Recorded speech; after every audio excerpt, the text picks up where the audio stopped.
Assalamualaikum warahmatullahi wabarakatuh. Halo semuanya, perkenalkan nama saya Nurul Febriana, NIM 2032119, Program Studi Manajemen Pendidikan Islam. Nah, pada video kali ini saya akan menjelaskan satu bahasan di mata kuliah Komunikasi Organisasi Pendidikan dengan tema Jaringan Komunikasi. Lalu, apa sih jaringan komunikasi itu? Nah, untuk tahu lebih lanjut, mari simak videonya sampai selesai. Jaringan adalah saluran yang digunakan untuk meneruskan pesan dari satu orang ke orang lain. Jaringan komunikasi adalah susunan atau rangkaian hubungan di antara sejumlah individu yang muncul dikarenakan adanya pertukaran pesan atau informasi di antara individu tersebut sehingga terbentuklah jaringan komunikasi tertentu. Nah, selanjutnya, jaringan komunikasi ini mempunyai 5 model yang sering digunakan di dalam organisasi, baik organisasi pendidikan ataupun di perusahaan dan lain sebagainya. Yang pertama itu model rantai. Metode jaringan komunikasi ini terdapat 5 tingkatan dalam jenjang hierarkinya dan hanya dikenal komunikasi sistem arus ke atas dan ke bawah, yang artinya menganut hubungan komunikasi garis langsung atau komando, baik ke atas atau ke bawah tanpa terjadinya suatu penyimpangan. Lalu yang kedua itu ada model roda. Sistem jaringan komunikasi ini, semua laporan, instruksi, perintah kerja dan kepengawasan terpusat satu orang yang memimpin 4 bawahan atau lebih, dan di antara bawahan tidak terjadi interaksi. Selanjutnya itu ada model lingkaran.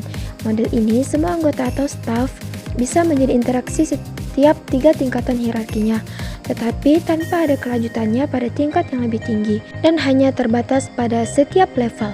Selanjutnya itu ada model saluran bebas atau semua saluran. Model ini adalah pengembangan dari model lingkaran, di mana dari semua 3 level tersebut dapat melakukan interaksi secara timbal balik tanpa menganut siapa yang menjadi tokoh sentralnya.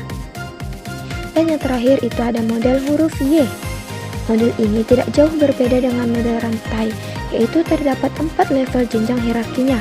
Satu supervisor mempunyai 2 bawahan dan 2 atasan mungkin yang berbeda divisi atau departemen. Dari kelima model itu digunakan dengan memperhatikan siapa atasan dan siapa bawahan, kepada siapa pesan akan disampaikan dan pesan akan diterima. Lalu di sini saya akan memberikan 2 contoh dari jaringan komunikasi itu. Nah, yang pertama ada jaringan komunikasi formal dan kedua ada jaringan komunikasi non formal.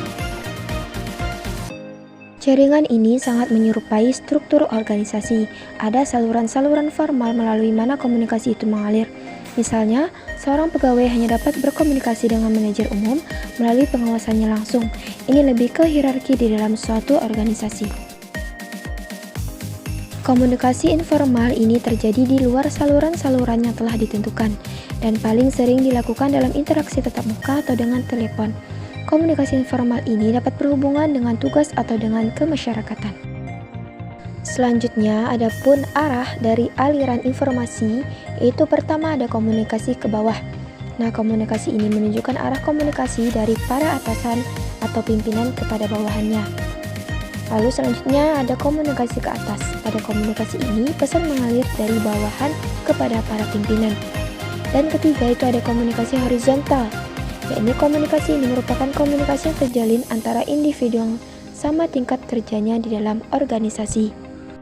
Ketiga komunikasi itu disampaikan sesuai dengan informasi yang nantinya akan disampaikan kepada yang berkepentingan. Dari jaringan komunikasi ini, ada beberapa kriteria untuk mencapai efektivitas di dalam jaringan komunikasi. Apa saja itu? Simak video berikut. Dari beberapa kriteria untuk efektivitas jaringan komunikasi ini, diantaranya pertama, ketepatan waktu, lalu ketepatan perhitungan biaya, ketepatan dalam pengukuran, ketepatan dalam menentukan pilihan, ketepatan berpikir, ketepatan melakukan perintah, ketepatan dalam menentukan tujuan, dan ketepatan sasaran. Nah, teman-teman, itulah sekilas penjelasan tentang jaringan komunikasi yang dapat saya sampaikan.